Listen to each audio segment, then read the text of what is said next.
Pirmajai skolai Pelēču pagastā ir apritējuši apaļi 100 gadi. Šim notikumam par godu Pelēču pamatskolā norisinājās svinīgs jubilejas pasākums, kurā piedalījās Nīdermuižas, Niedru un Pelēču pamatskolas absolventi.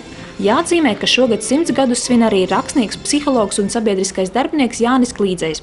Tāpēc skolas dzimšanas dienas pasākumā tika attainota epizodes no romāna Cilvēka bērns. Tās latgaliskās pamatvērtības, latgaliskās gara bagātības, latgaliskās tradīcijas parādītas, kas svarīgas mums ikvienam arī šobrīd. Un arī līdz ar to mūsu pasākuma vadmotīvs šodien. Mēs visu esam pakārtojuši šim darbam.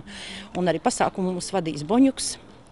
Un mēs arī tā vairāk šoreiz, mēs gribam, lai katra tā mūsu tikšanās atšķirtos nedaudz no iepriekšējās, tāpēc šoreiz vairāk uz latgalisku, runāsim arī vairāk latgaliski, dziedāsim latgaliski. Es tev paciešu, ka ir jādara.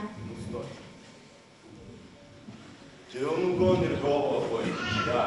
2 cilvēki sātā, ir 2 golfas. Vietējie iedzīvotāji zina stāstīt, ka skola Pelēčos pastāv jau kopš 1904. gada. Tomēr arhīva izziņā minētais gada skaitlis ir 1914. Šobrīd Pelēču pamatskolā mācās 95 bērni, no kuriem 27 apmeklē pirmskolas grupu. Tāpēc, ka laika ritējumā vieta un ēka ir mainījusies. Pirmā skola ir dibināta 1914. gadā Nīdermuižas, tur, kur baznīca ir, tajā sāģā. Ir bijusi koka māja, dzīvojamā māja pie saimnieka, un tā ir nodegusi. Praktiski viņa vairāk nav nekur. Tad, ienākot padomju varai 1940. gadā, skola tika pārcelta uz Niedriem, vispār uz te vecā Muižas ēka, kas ir 19. gadsimta koka arhitektūras piemineklis, un pārsaukta par Niedru, tāpēc, kā vietēji nostāsti saka, ka par cik nāca padomju vara, un viņi negribēja, ka būtu saistība ar baznīcu un ticības lietām, tad no tās Nīdermuižas skolas tapa Niedru skola. Un Niedru skola tur pastāvēja līdz 1991. gadam, kad tika uzcelta jaunā skolas ēka. Man liekas, bērni vienmēr ir vienreizēji, jo viņi mainās. Ar maniem gadiem teiksim, ka es augu, tā nebija. Tā gluži nav. Vienmēr mēs esam blēņas darījuši, vienmēr ir bijuši tādi, kuri mācās labāk, bet pati skola, protams, mums viņa ir tagad atremontēta, renovēta, logi ielikti. Tādā ziņā mums kādreiz staigājām šeit ar tādiem lieliem džemperiem. Tagad mēs varam nākt smukās vakarkleitāts gandrīz uz skolu. Latvijā šobrīd ir apmēram 220 lauku skolas, kurās skolēnu skaits ir mazāks par 100. Arī Pelēču pamatskolas turpmākais liktenis nav skaidrs, tomēr cilvēki pamazām atgriežas laukos un Pelēčos visos laikos ir mācījušās daudzu ģimeņu paudzes.